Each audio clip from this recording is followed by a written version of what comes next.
How you doing, chap? You all right? I'm all right, thanks, mate. I'm all right. But how's your hands? You've been flat out. Well, you know, you've got to keep yourself busy in these weird times, haven't you? You've got to, you know, when all of a sudden you're not going to be painting at any event, and you're like, well, what else do I do? And obviously, as you know, my paintings are pretty big. They're big paintings to do, so I can't really rock up at the house with a 2.5 metre canvas to go, right, let's crack on and do this. So yeah, what we do basically is I'm going to try and draw your car. How continuous cars go is that I put the pen down, draw a continuous line to draw the entire outline of that image, and then whilst I do that, you talk to me about your career, how you started, what you do now, but like, yeah, how you got into this motorsport industry in general, like where it started, yeah, what gave you the bug to go, yeah, I want to be racing cars or with cars most weekends somewhere around the country. Like what gave you that initial bug? Okay. So you kind of tell you start that comment. As soon as I put that pen down and start drawing, that will be done in about 5 minutes. That initial sketch, and then from there on I'll create the Honda Accord. Where was this photo taken? Do you know or? Yeah. So do you know what? I'll have to apologise because I can't remember the gentleman's name in the picture, but he made sure I got it. That is going underneath the Esses Bridge of the old Snetterton.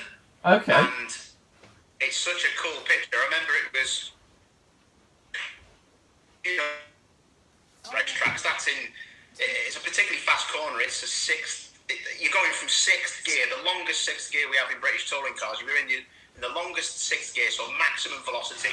And as I just went down a couple of gears, probably I'm in fifth there, and I turned in and I snatched a rear tyre, and it just started to rotate. And as good as that picture looks, it ended up backwards and nearly writing the car off in the tyres. I was going to say, did you save it, or was it, or is that slight expression of fear in your face I can see through the helmet? Is it? Yeah, you ended up going backwards. Yeah, no, I definitely did not save that, but I'm not going to lie, it was it's an iconic picture for me because that car was fantastic. Chris Brown and Claire Brown from Sunshine.co.uk got me back on the grid, and it was 2010, beautiful year, beautiful things were happening, and it really stuck me back on the map with British touring cars. Good. Well, that's what I thought I'd do. That's why I wanted to do an image that you like is something memorable for you. Obviously, links to the Honda lot we've been doing today. So we've done, did a live with Dan Cam, Matt Neal, and then we had a head of social and PR with Honda as well. So, and then obviously we took. Lots of that. So and one thing Matt said, there's a fridge. Matt said, get you to talk about a fridge story. Right, I'm gonna start painting. Not painting. I keep on saying painting because I'm so used to painting, not drawing. I'm gonna start drawing. Tell us how you got into this motorsport thing that we all do. Right. So. Yeah, definitely. Right, I'll wait for you to touch that pad, Ian. I'm ready to go now. There we are. I'm ready to go. There he is. He's in.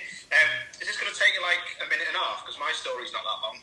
Go for it. Go for it. So the deal with me, mate, was a lot of people do know, I think, my story, but I think a lot of people probably don't. Maybe younger fans and stuff. And the reason for that is when my sister got famous, mate, which I'd say 90% of people know about. She got into the Spice Girls in 95, 96. I then had a bit of a void, to be honest. And I spoke about this to her on an Instagram live not so long ago, but I kind of felt I was in a massive shadow, as you would do. I mean, even though I was, loving life, that my sister was doing so well for herself, I kind of like, I was just known as the brother of. So it was a difficult time for me, mate, because I had a lot of friends in school. I mean, I got on with most people in the high school down the road, actually, where I live now. But it's not there anymore. They built houses on it, as usual.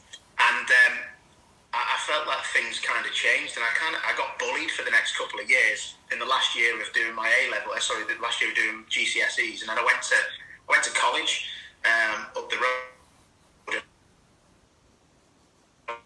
The business studies, geography, and politics, bizarrely, and three things I really like. And really difficult. There was a lot of people just giving me a lot of grief, and it was probably just fun, stuff. And I would have done the same, but maybe not to the extent some people did, because it hurt.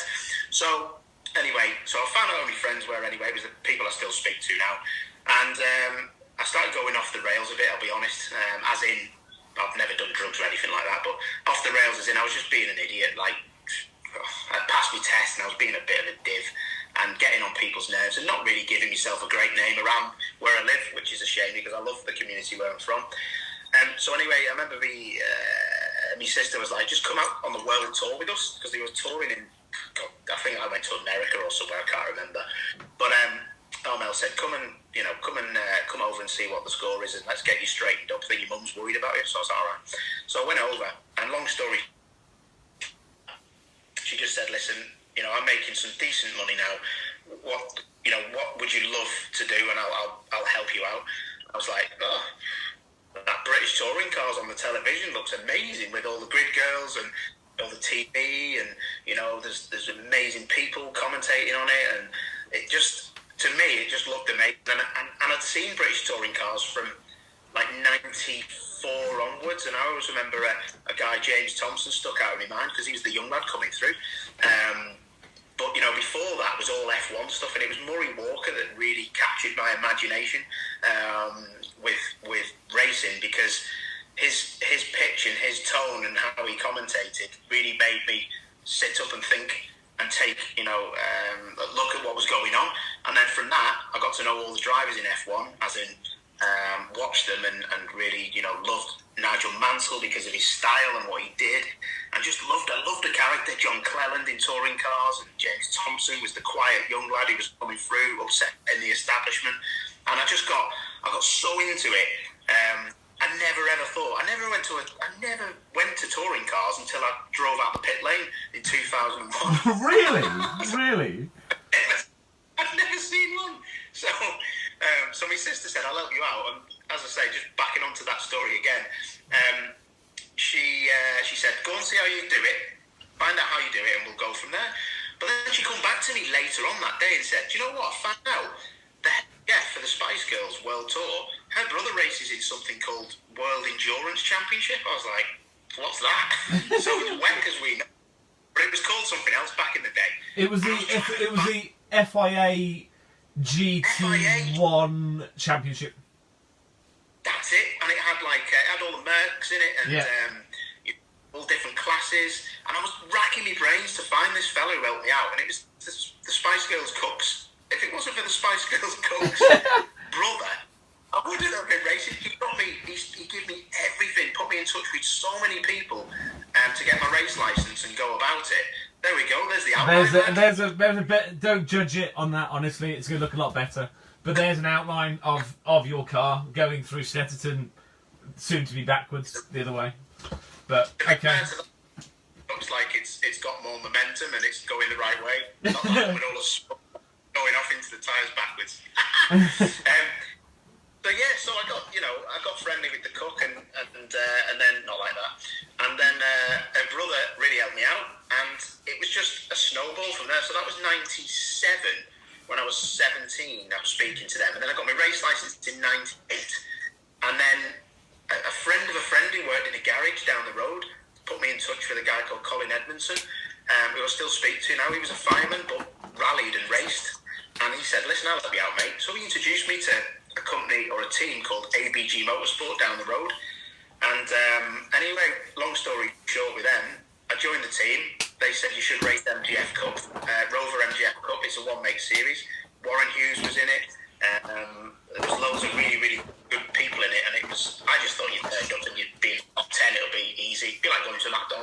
this. I'm rapid. I'll be all right. Oh my God. I spun about 50 times in my first race. And I remember picking this terrible, and I don't think I ever told anyone this. But my mum, I rang my mum from one of the racetracks from the hotel room. I was in a bed and breakfast, and I'd been in the gravel like 4 times and red flagged and been pulled out, and I was last by miles. And I remember Warren Hughes lapped me as well in the race, and I rang my mum crying. I was 19. This is 1999 now, because this is my first year of racing. And I said, Mum, I don't want to do it anymore. I just can't. I'm not good enough. And I tell you what, Ian, I've never felt so low, and I always remember that day of being sat in the gravel, so upset with myself. About 3 races into the season, not scoring a point, I crashed, I'd had all sorts of things happen. And my mum said to me, she said, just keep your head down and just keep trying. So anytime that I had an awful time in racing, I always thought back to that moment. Even in that year, 2010, that was that was my worst race that weekend at Netterton at the Hillclimbing, because the engine was down on power. We had some kind of compression issue. And I just remember thinking, this is terrible. I can't be bothered with it anymore. And I'd had a good year up to then. But you always go back to that. I think that's why I was so emotional when I won at Bolton Park in 2000. It was my first ever British touring car win. So, I'd only been driving race cars in 99, 2000, and that was just MGF Cup cars. I'd never been to a touring car race. And then in 2001, I went into British touring cars with a little Peugeot 306 that my sister sponsored. And I remember driving out the pit lane, my mother in their Astras coupes, and I driving the next year. I remember seeing this sea of people down at Pack, and I was like, Jesus Christ, it's not like the track days that I'm used to. What's all these people come to watch for? You have John Watson commentating on you, Charlie Cox, all these people, and it was absolutely amazing. And I look back on those things with fond memories and absolutely stunning times. And I was just so lucky, really, to have that happen and have my sister help me out. I've never been ashamed of saying that she helped me out massively in the first few years, but after that she really didn't have the money that everybody thinks that she had, and I had to go my own way. And if it wasn't probably for Tech Speed Motorsport, who ran that car and ran a lot of my British touring cars, they had the sponsors in place because they were nice people, a family team, and they knew how to run a tight ship. I think that car had probably been barrel rolled 60 times by Matt Neal or Gordon Shedden or someone else. It was so old, that car, it creaked. The gearbox never went together properly, but when it ran, it was just like a high-speed tank, and it did some amazing things with everybody who drove it, except John George, who was my teammate, and he was properly rubbish. He wasn't joking. John was a good guy, but yeah, it was. Even John battled with Jason Plato at Silverstone. I remember John. I looked in my mirror, and I was second to Tom O'Neil in that gas thing that he had that used to just spit fire down the straight. And I looked in my mirror. This is 15 laps in, and I thought, God, I wonder who's behind me. And I was Tom Chilton trying to get past me or something in the other gas car. And I looked, and John George's headlights were up the road, and I thought, Jesus Christ, I can do with him not being as far up as this, because everyone's going to think that it's an easy car to drive. But bless him, I'm so fortunate. Absolutely love the fact I'm still involved in the championship, and just how things have evolved as I've gone on. And there's a few people asking. Actually, I'm just looking at your messages, mate. Do you mind if I just? Yeah, go for it. Yeah, honestly, I'm just enjoying like a massive fan of motorsport that I am. Because I very rarely actually get to see the racing when I'm at a circuit. I'm doing my job. You're doing your job. Yeah, we're all doing our jobs at the circuit. So I often hear you'll cut stuff on over the tannoy, and I catch up on ITV Sport and whatever. So just to hear it's like I'm having my own personal commentary, if that makes sense. Yeah.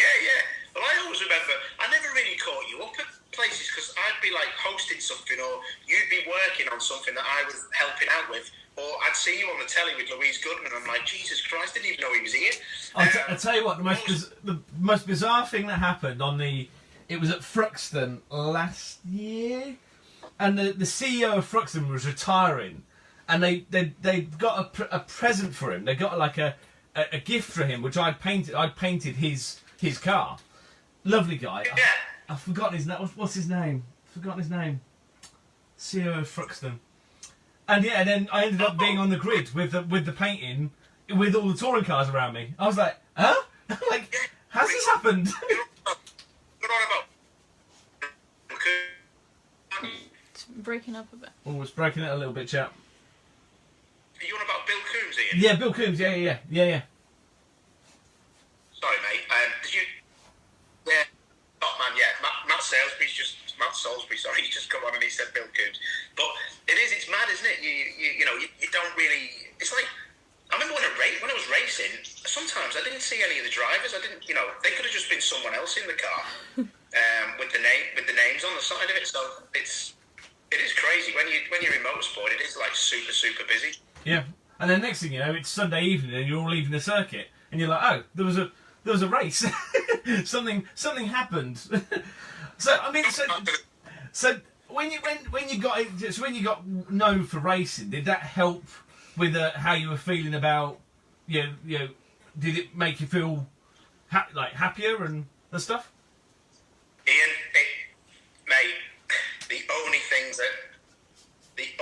that's probably got me through all of that hysteria and crazy, you know, the crazy 90s is the fact that I can go to bed at night and think, do you know what, I actually wasn't that bad, and I ran up the front, and the fans, like, you know, the particular fans I had were just amazing to me. Yeah. I was very, very privileged, mate, because you never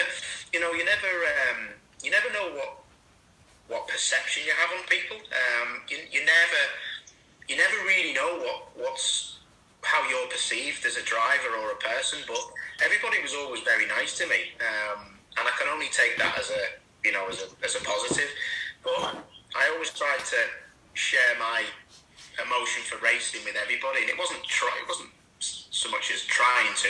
That was natural to me because, you know, I was that person behind the fence watching the racing years ago. I remember my mum and dad lied to me when I was down visiting me family in Brighton, and they lied through the teeth and said, "Oh, we're going to a fun fair." So everybody was going, and everyone was a bit quiet, and I thought it was a bit weird. I was only about 7, and they took me to a Formula Kent race at Brands Hatch, and honestly, that, you know, for your parents to do that, my mum and dad didn't have any money back then, and they had to save for everything they had. And they took me to this Formula Kent race, and I just remember thinking, this is the best thing ever. And I was like a kid in a sweet shop, and that, you know, that feeling doesn't leave. And I'm very fortunate that now I find the commentary for, you know, Ginetta Juniors and Mini Challenge I'll be commentating on this year, and also Ginetta GT4s. When I'm doing that, I feel like I'm sat in the car with the drivers, so it doesn't actually feel like I've left the racing scene that much. Yeah. I'm totally honest about that. It's grand. Someone just asked me actually. Adam Varney's just asked if I'd ever race again, or is there a chance I'll ever race again. I still hold a race license, but I do a lot of rallying. Motorsport News Circuit Rally Championship, which is like it's a cross between the circuit stuff, obviously, and then we use some of the off-road on a lot of the tracks. Anglesey, Alton Park. We go to all places, Knock Hill, and I absolutely love that. It's brilliant. But circuit racing, I've not really done a lot of. Last thing I did competitively was Mini Challenge in the guest car, and Rob Collard was doing it at Neal, and I absolutely smoked him. I was so fun. I qualified 4th, and they were like 7th and 19th. Matt was yes, so I still got it. But yeah, no, if a chance come up and someone was going to pay me to do it, it would have to fit in with what I wanted, as in, you know, my TV stuff and also what I want from life. Just at the end of the day, I'm 40. I was 40 on New Year's Eve, and I don't have any dependents or a wife or anything. And a lot of that is down to me being an absolutely horrible man. But the other part, I'm sure that's not the case. Yeah. The motorsport and the sacrifices I've made to compete in British touring cars has been, quite an interesting one. So yeah, it has to fit around. I love what I do. I'm a very happy person to do what I do. So it's absolutely, a grand thing for me. But oh god, the questions are coming in now. My word, let's have a look. Good. At what we Well, I think the shows like the amount that people gravitate to because you are the face, along with the team, with Louise, you're the face of it, of the touring car. You present it to us, and that particularly people who don't get to watch it live, we are seeing it through your voice, your eyes, your way of presenting the show, the entertainment that is touring car. Yeah, it's the same as racing, to be fair. I don't actually know what people think of me. I know that people are very nice to me, but people could be nice to anybody. But I see, I'm very fortunate that people seem to have a lot of walks of life will come and see me personally and be like, love what you do, keep doing what you're doing. And that's such a nice thing for people to say, because they don't need to say it. And I'm just very fortunate. I work with some brilliant people. Steve Ryder is an absolute legend. I grew up watching Grandstand. I FaceTime him now and again now, just having a little chat, seeing what's happening. Louise Goodman, F1 presenter, Tim Harvey, British Touring Car Champion, David Addison, who I regard as probably one of the best commentators in this country, and maybe in the world. He's a brilliant guy. John Neal, unbelievable fella. All these people are they're an absolute dream to work with, and I'm very privileged. It's been absolutely amazing so far, and hopefully, I can keep going and we go again. So we'll see. Would you like to ever race up the hill climb at Festival of Speed? And if you would, what car would it be in? Oh, that's a good question. I've actually done a hill climb. I've done Gersten Down in a Formula Ford, which is the only time I've ever driven a single seater. An old Swift 92, I think it was. It was wicked. I could hardly fit in it. It's like 16 stone. Shoulders are like a rugby player's shoulders. Not actually muscly, but they're weird. Like a rower. I'd love to do it, yeah. What would I love to do it in? That gobstopper thing that Clark takes up there. Yeah, proper. That's a piece of kit. That'd scare me to death, that would. They've built a new one. They've built a new one out of they've got a BRZ version coming as well. So that will be even faster because it's even lighter than the Subaru. Did Triple Eight help you see how good you really are? Kim Roberts. Kim, that is an amazing question, and the reason that's an amazing question is if it wasn't for a guy called Marvin Humphreys who ran Tech Speed, who ran that car that's being painted or drew by Ian Lovely, if it wasn't for Marvin putting the deal together for me to go to Triple Eight and meeting an amazing guy called Ian Harrison who owned Triple Eight at the time, who was also team manager of Williams BTCC team and also Williams Formula One when Senna was killed. He was there through all of that. He was the team manager. Amazing people. Triple Eight are the nicest and most amazing team when I was there. All through the 90s, they were just the people to be with. They made me. Marvin Humphreys in particular, Sandra Humphreys, his wife, and Ian Harrison, I have no doubt they made my career, and that's why I'm sat here with Ian actually saying, can I draw one of your cars? That's the reason. And Triple Eight were great. But the people, I couldn't tell you they were great. Tell you what, they were hardcore because we got bonuses for wins and podiums, and I wasn't prolific. And the lads used to take the mickey and say, "Oh, I've got kids in private school. You better stick this on pole." And I'd only been racing 3 years. I was like, "All right, I'll just go and try and now qualify." Matt Neal, the teammate, and Van Muller, the other teammate, and James Thompson. I'll just see where I get on, eh? Jesus, so they were hard work. But I tell you what, I learned a lot about life those 2 years I was there. So, how did the presenting come about? Like how? So after racing, how did that happen? How did that kind of thing just fall into place? Yeah, so in 2012, in 2011. So after that Integra that you're driving, we ended up with a Chevrolet Cruze, Jason Plato's championship winning car.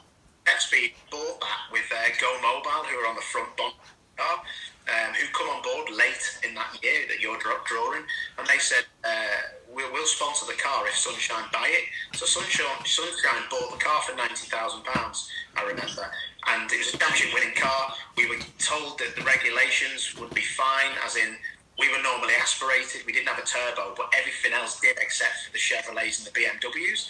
So we thought, well, we're in good shape here. If RML are signing up to it, who were running Plato and McDowell at the time, and WSR, who were running Collard and Nick Foster, we thought, big teams, they must be, guaranteeing that we're going to have a go at it. It's going to be parity.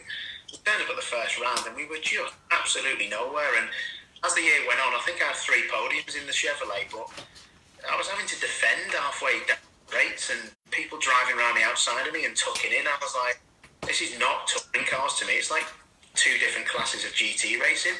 So I got it in my head.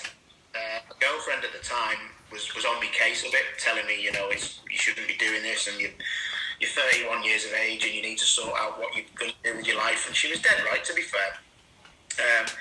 I took on board what people were saying to me, and I ended up, at the end of the year, I thought, I cannot be bothered with this. We either go to new generation touring cars, or I leave.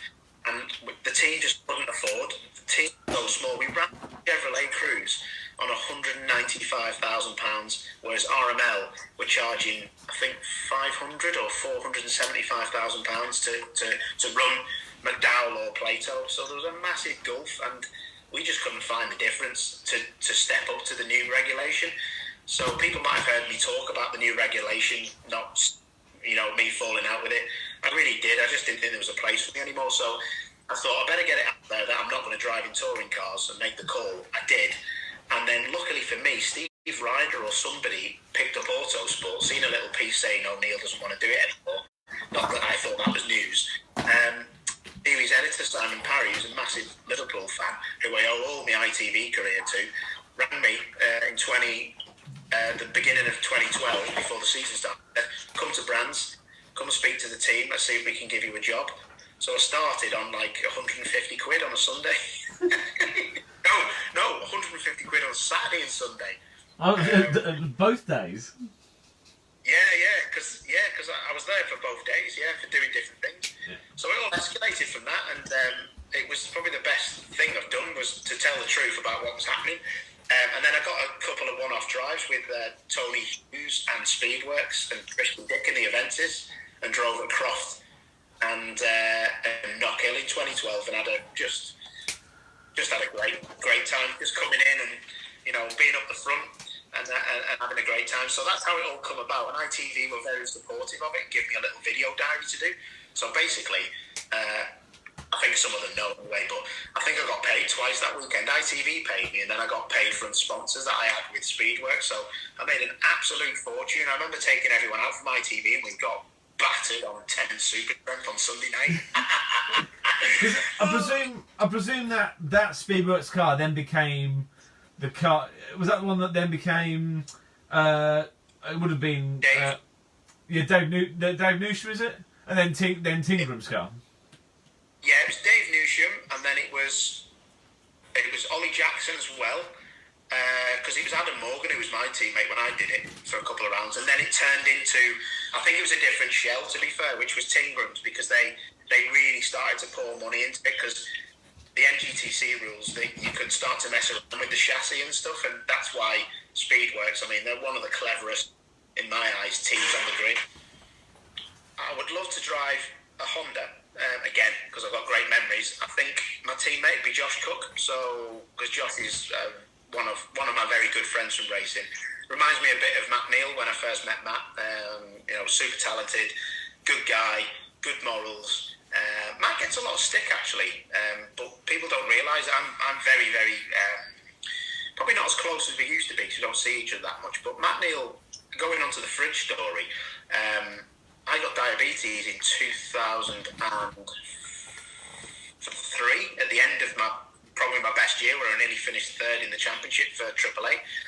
in the Astra, and Matt was my teammate the year before, and we'd had bits and bobs of falling outs on track, but we were always pretty competitive, and I thought I did really well against him, considering I hadn't done it for that long.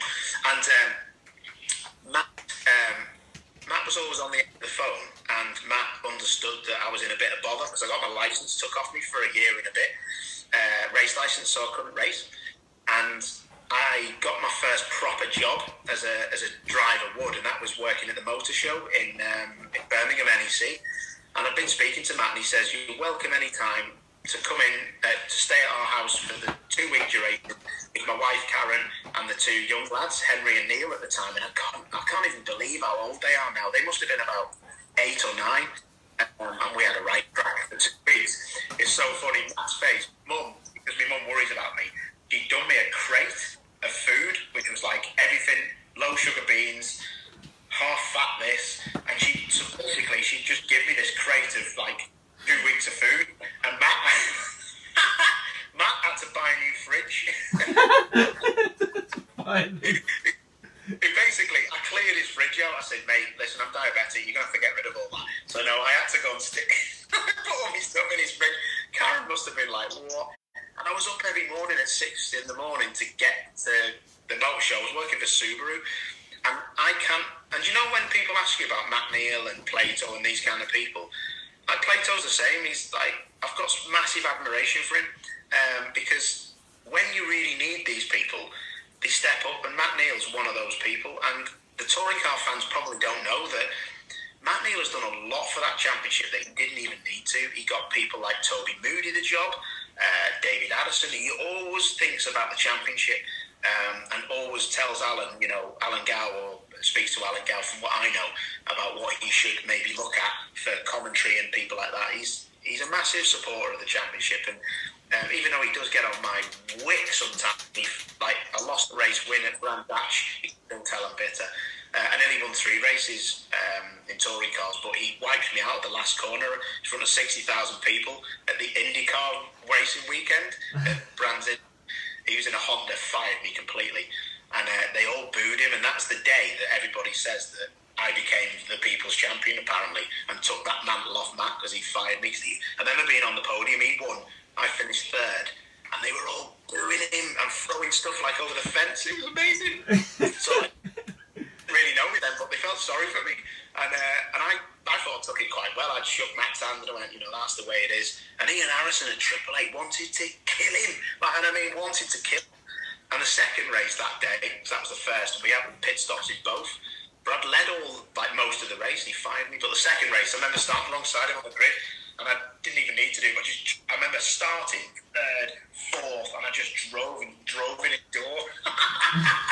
And that's when I think in 03 I'd arrived then, because I was battling with my teammate James Thompson for second in the title race because Muller had gone ahead.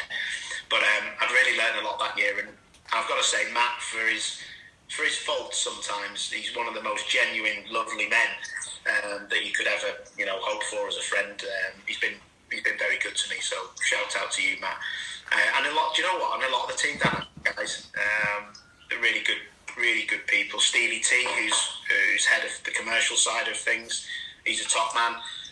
Steve Neal, his dad, Matt's dad's a good guy. They're really good people, but it's great that some people really don't like them as well, because it keeps that little edginess between maybe Honda and BMW and also Jason Plato, wherever he's driving as well. So people always ask me, Ian, they always ask me about, Jason and Matt hate each other, and it's like, they really don't like each other. It ain't fun, mate. They're not doing it for a crowd.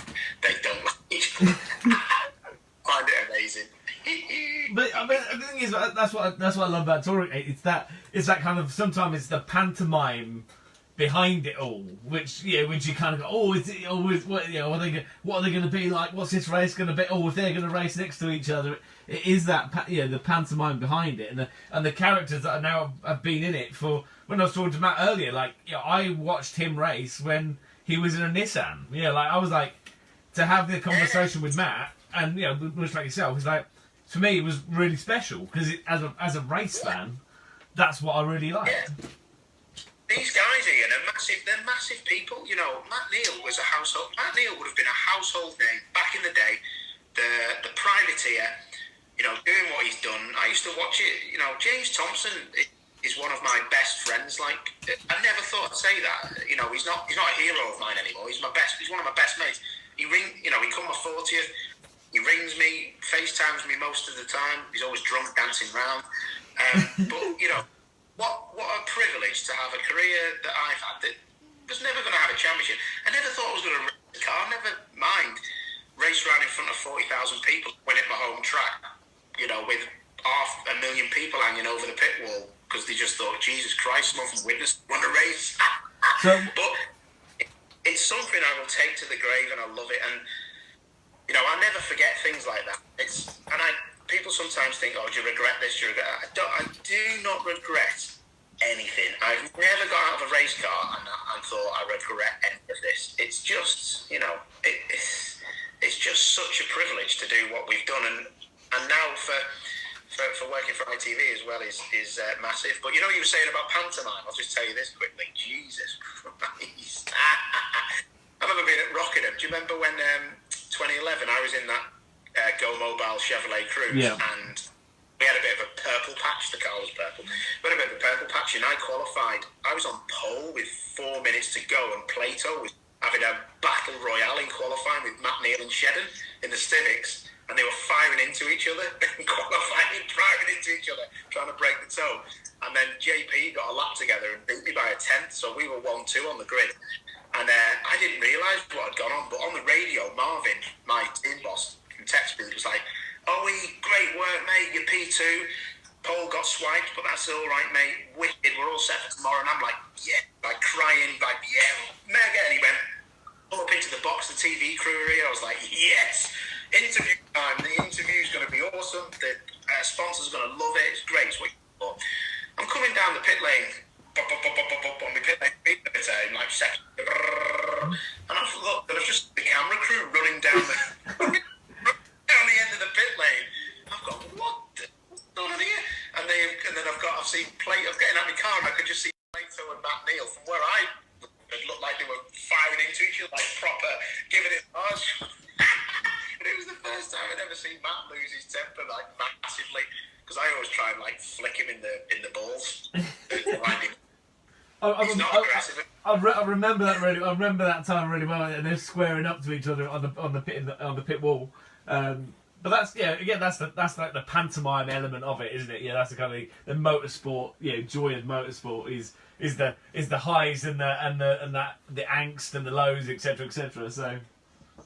Oh man, it's so cool. Hey, tell you what, shout out to Louise Turkington's mum that's just joined as well, Wendy. Hello, Wendy. I was with Turks yesterday. I had a nice chat with Turks yesterday. That was lovely, and the boys and the whole family and everything else. I did see a bit of Colin on it actually. I seen his tennis ball head when I switched it on. But you know, Col, me and Colin started at the same time. Really, I mean, I was in production touring car class in 01, and he was in Fiestas, and he won the title and then come into a team Atomic Kitten. But I always remember looking at him thinking, there's something about that guy, he's a bit special. And he was so fast, and he wound up the MG works drivers, Warren Hughes and Anthony Reid at the time.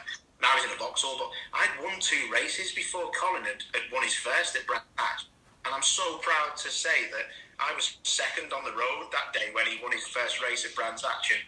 And they put it on ITV Sport the other day on the Twitter, and he just looks so young. And 4-time champion. I always knew he was going to be special, but I honestly didn't know if he was going to win that many titles. And we did a great interview with him for my little production company with my 2 friends that we've got. We went to a cinema in Brixton and did a little interview with Colin, and I've never seen him so open and talking us through what it was all about and how he felt that day when he won at Brands Hatch. It was absolutely brilliant, and that's another thing I love, Ian, is the fact that I can turn to the media side now and know that if someone did ask me to get back in a touring car, it'd take me a day and a half probably to get to near enough the midfield. But if I had to, and someone said, mate, your life depends on it, I could give some of them boys a good old run for the money. Do you know what I mean? It's like Tim Harvey. He's a champion, he doesn't lose it. So it's nice to know that you can ask the question to a champion that you've raced hard with. Like he's been around the outside of me, I've been around the outside of him. We've never had any problems, and great. One of the most successful drivers in British touring cars. So what has been like if you were to have like a top three kind of things, either driving or as presenting, what's been like the things that you'd be like, oh, I'm so glad that happened in that situation or that time scale or whatever. What would be it? I think that the top three highlights of my but and across racing and presenting, what bits you like? I'm so glad that happened. I was there for that moment, type of thing. Yeah, do you know what? There's a few actually. I think that racing for me,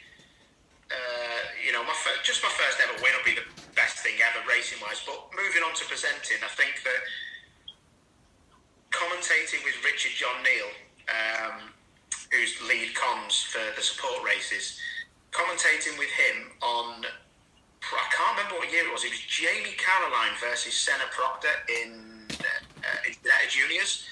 And we were just looking at each other, not knowing what was going on, championship-wise, because it was to-ing and fro-ing, and Jamie got a drive-through penalty.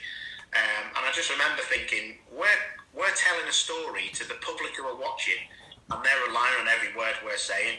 And it was so intense, the battle, that I absolutely just loved that. And it's that gets me out of bed in the morning, or halfway through the afternoon, as it has done today.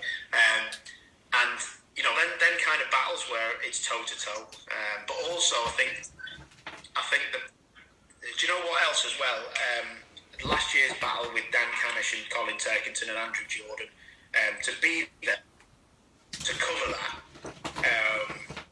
be it from everybody else's eyes, is just unbelievable, mate. It's something else. Are we done, lad? Done. So just adding a little bit of finishing touches, as it were. But oh man, amazing. Well, I hope you like it. And, it looks cool. For me, it looks amazing. And it will be part of a book as well. So what I'm doing, because obviously I'm not doing my normal job of painting with these. That's my normal job. So all of these. So this is number 230. So that's how many I've done in 5 weeks. They're all going to go into a book, which is on Crowdfunder, which is Crowdfunder continuous -wheels. I'll post a link. It's on my Instagram and everything. So they're all going to go into the book, and then there's the first 100 can be pre-ordered now. So. Spot on, I'll have a look out. So I'll ping you those links. But yeah, so no, but as it's been a bit of a Honda day, it's been awesome to do the bit of classic touring car as well.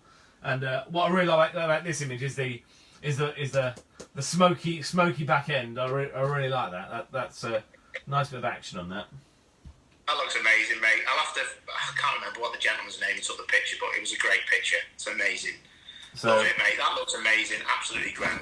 But thank you so much, mate. It's been an absolute pleasure, and like the stories are wicked, and yeah, it's been really nice to get to know you as well. So thank you so much for taking part, and hopefully I think we've got Jack Goff tomorrow, Rory Butcher I think as well tomorrow. So yeah.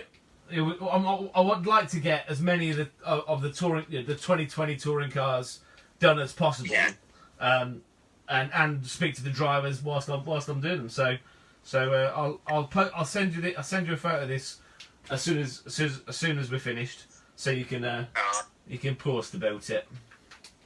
That'd be cool, mate. No worries at all. Yeah, you've got some good people. They're probably two of my favourite guys, actually, Jack Goff and Rory Butcher. They're just good people, mate. They'll be classic. Don't ask Jack Goff anything about me, because we've worked together quite a lot. And I'll make sure I'll ask him. I'll say, now tell me about Mr. Neal. What's he like? ask him about when we used to work for Ford and Kia, and we used to play football in the night with Jake Hill and Jesus and Jade Edwards. Me, Jade Edwards, Abby Eaton, Jack Goff, Jake Hill playing football. Ask him about that. Me with me shorts up me crack of me bottom. Brilliant. Yeah, I had a weird phase, but it's only to make people. I got a hold of Jake Hill at the weekend whilst I was doing his car. That was through Matt Salisbury actually as well. And he was having a barbecue, so it was lovely to hear a barbecue being cooked whilst I was working. Oh, that sums him up. I'll tell you what, there's some talented people on the grid, I must admit. Jake Hill is one of them. Christ, he's going to be one to watch when it kicks off again. But yeah, no, we're dead lucky that we've got some good people on, and they're all nice people as well, aren't they? Which is nice. Right, cool. I am done now. Thank you very much, chap. Really appreciate it. There is your car. Once again, I'll hold it up properly. Ta-da! Oh, that is sweet. Thank you very much. It's a privilege, mate, to get something drawn by yourself. That's brilliant. No worries. Cheers, matey, and I'll speak to you soon. Cheers, Taz. See you later. Thanks, bye.